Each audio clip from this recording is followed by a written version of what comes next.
Olá, está começando o programa Justiça e Trabalho, com as principais notícias e decisões da Semana da Justiça do Trabalho Potiguar. Eu sou Carol Reis, jornalista, tenho uma pele morena, sou alta, tenho cabelos na cor castanho escuro, com mechas grisalhas, meus olhos também são castanhos e estou usando uma blusa cor-de-rosa. O cenário do programa é azul, com a logomarca JT, Justiça e Trabalho.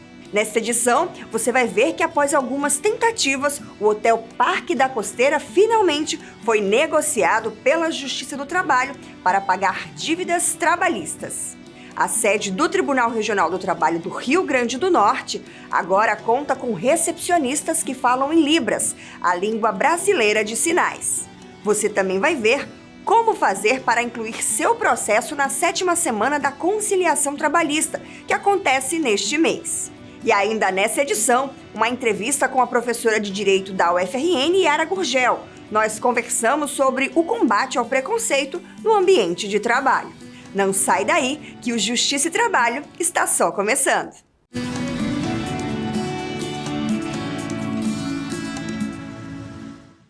No começo desta semana, o TRTRN realizou um dos leilões mais aguardados dos últimos tempos, o do Hotel Parque da Costeira. O empreendimento, que fica localizado na Via Costeira de Natal, já havia ido a leilão outras vezes, mas sem arremate. Só que dessa vez, uma excelente notícia para centenas de trabalhadores. O hotel foi arrematado e parte do dinheiro arrecadado servirá para pagar dívidas trabalhistas que estavam em aberto. Confira.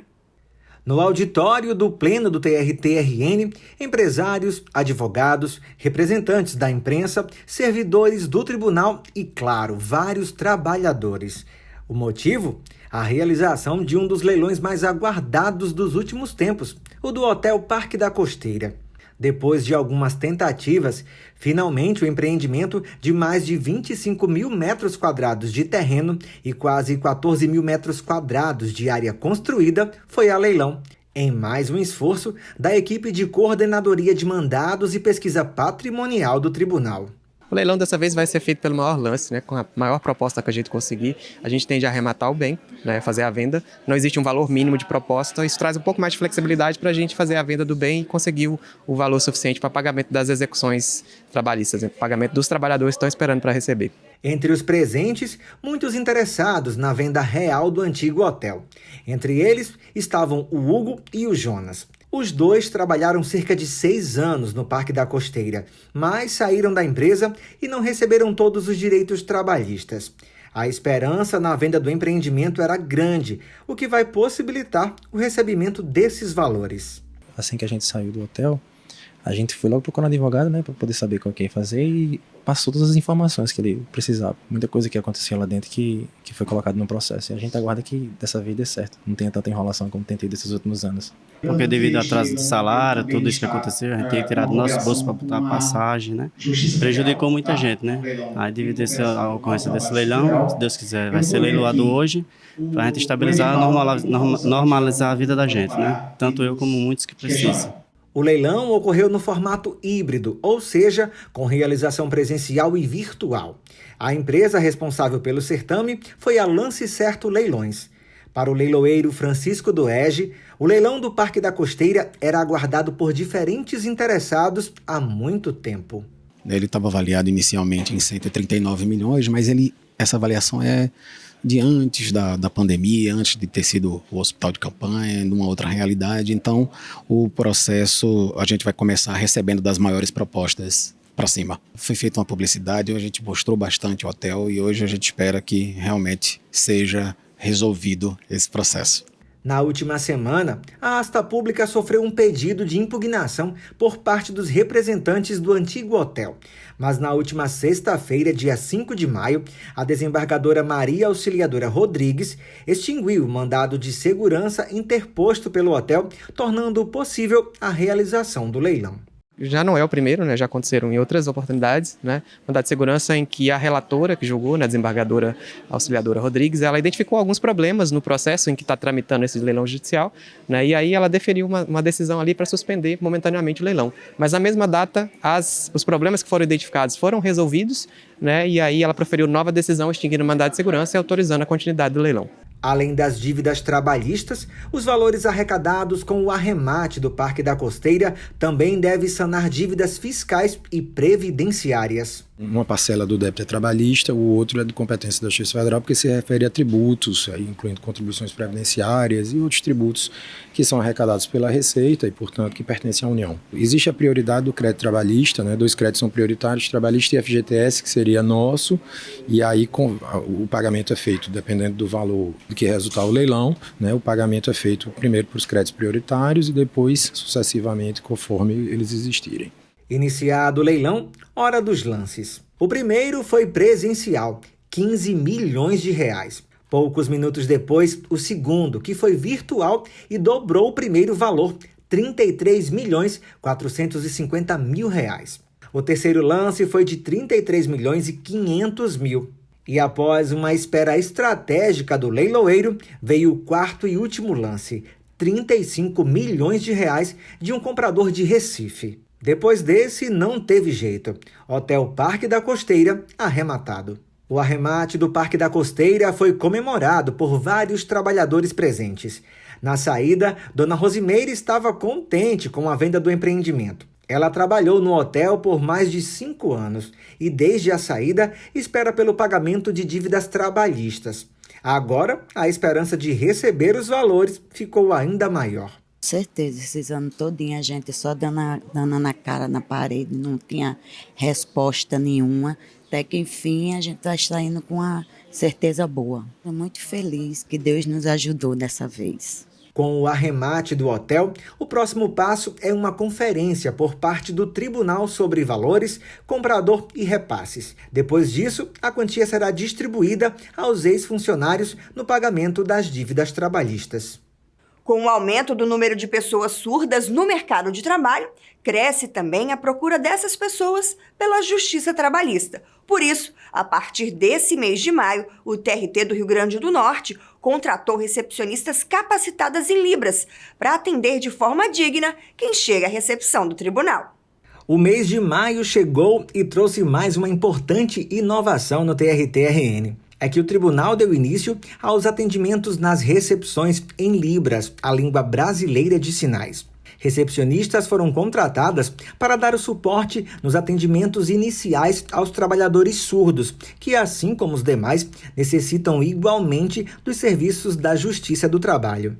A logística do contrato das recepcionistas intérpretes ficou a cargo da Coordenadoria de Segurança do Tribunal, que também é responsável pelas recepções onde as profissionais irão atuar. Foram contratadas 3 moças, 2 aqui para Natal, uma Mossoró, atendendo a todas as entradas do tribunal. Tanto nas varas, corte e Mossoró, como a entrada só, tem uma moça lá também, bilíngue. O tribunal tem que atender todas essas demandas sociais, essas inclusões devem ser atendidas pelo nosso tribunal. E graças a Deus deu certo, a contratação, as moças estão aí atendendo essa necessidade social, essa inclusão, incluindo mais pessoas ao nosso tribunal. Vandice é uma das recepcionistas intérpretes. Ela está atuando na recepção geral do tribunal. A pedagoga conta que começou a aprender a Libras depois do nascimento do filho, Nixon, que é surdo e hoje tem 33 anos. Ela sempre trabalhou em escolas e, com a oportunidade de atuar no tribunal, encarou o desafio de braços abertos. A minha inclusão, dentro da comunidade surda, devido ao meu filho. Porque há 33 anos não tinha inclusão, não tinha intérprete, então eu fui para dentro da sala de aula para ajudar o meu filho. Com mais de 6 anos, 5 anos, eu coloquei meu currículo, não esperava, me ligaram, perguntou se eu estava interessada, eu disse sim, algo novo, uma oportunidade nova, porque eu sempre trabalhei em escola, em sala de aula. Está sendo bom a experiência e ajudar a comunidade surda. A outra recepcionista intérprete é a Nathalie. Ela está trabalhando na recepção do Pleno e conta que vê com otimismo as novas oportunidades para os profissionais da área e principalmente o público surdo. o surdo ele precisa ter essa facilidade de comunicação, né? E ter pessoas bilíngues no dia a dia, não só aqui no TRT, né? No TRT, mas também em hospitais, em outros órgãos públicos, facilita essa integração deles na sociedade, no dia a dia. E o trabalho efetivo das intérpretes de Libras aqui no TRT-RN começou no dia 2 de maio. E um outro ponto muito positivo é que, como todas são bilíngues, elas podem atender tanto o público surdo como também os próprios ouvintes. E assim como outros idiomas, a Libras atrai muita gente que acaba se apaixonando pela comunicação possibilitada pelos sinais. Um exemplo disso é o Gildarte. O agente da Polícia Judicial começou a fazer cursos há alguns anos e hoje é um dos servidores qualificados na Libras. Eu acho que o tribunal deu um passo importante no cumprimento de uma lei que já é antiga, né? A Lei 10.426 de 2002 completou agora, dia 24, 21 anos. E nós percebemos que, além dela legalizar a língua brasileira de sinais como língua oficial do Brasil, portanto, ela é a segunda língua do Brasil e a primeira dos surdos, e nós vemos que ela dá outras diretrizes, como, por exemplo, ela torna obrigatório o uso da língua brasileira de sinais em órgãos públicos e em concessionárias de serviços públicos. E a gente vê o tribunal com essas recepcionistas bilíngues dando um passo importante para a derrubada dessa barreira de inclusão através da comunicação. Ao todo, o TRT-RN contratou 3 recepcionistas intérpretes na Libras. 2 estão atuando em Natal e uma outra em Mossoró. Com a chegada das profissionais, um dos principais objetivos do tribunal é ainda mais fortalecido, que é justamente possibilitar uma justiça do trabalho eficiente e disponível a todos, sem exceção e com o máximo em inclusão. Nós precisamos avançar, né? E os surdos, eles são pessoas normais, que trabalham, que estudam, que precisam de assistência médica. Então, é importante ter profissionais bilíngues que possam ajudar eles a ter essa integração, que eles se comunicarem e serem beneficiados, né, no dia a dia.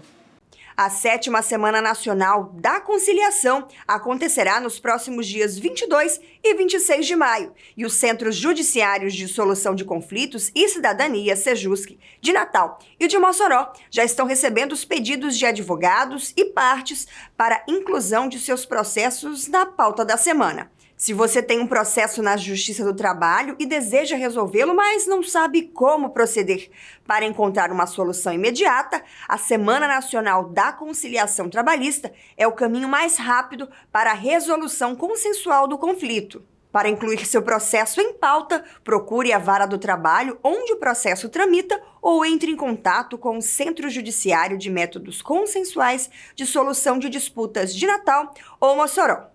Vamos para o intervalo? Na volta tem uma entrevista com a professora de Direito da UFRN, Yara Gurgel. O assunto é o combate ao preconceito, especialmente no ambiente de trabalho. É já já, não sai daí.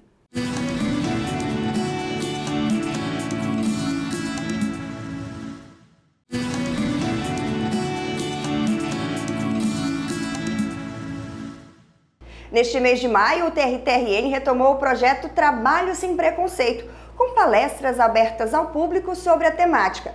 A primeira convidada do evento foi a professora Yara Gurgel, que hoje conversa conosco sobre discriminação e a necessidade de inclusão das minorias no mercado de trabalho. Seja muito bem-vinda ao programa Justiça e Trabalho, professora. Olá, Carol. Um prazer mais uma vez estar com vocês. Professora, cada vez mais a gente fala sobre a necessidade de diversidade e inclusão nas empresas, mas como garantir igualdade de condições e oportunidades para todos no mercado de trabalho? Então, nós vivemos num Estado democrático de direito, e esse Estado democrático de direito, ele promove 2 valores, o valor da liberdade e o valor da igualdade. A empresa, ela tem a liberdade de escolher o empregado que vai elaborar para ela, esse é um ponto de partida. Por outro lado, essa empresa cumpre uma função social e dentro dessa função social está a inclusão de uma diversidade de trabalhadores. Homens, mulheres, adolescentes, idosos, pessoas com deficiência, pessoas inseridas nos grupos, o grupo LGBTQIA+, negros, pessoa portador de deficiência como portador do vírus HIV. Ela não pode tão somente dar o acesso a essas pessoas, mas colocar essas pessoas em trabalhos que não tenham exponencial de crescimento. Então, ela precisa dar uma chance não só de acesso, mas também desse trabalhador crescer dentro da empresa. Existe hoje uma reserva de emprego para essas pessoas? Algum tipo de lei? Isso é realidade no país?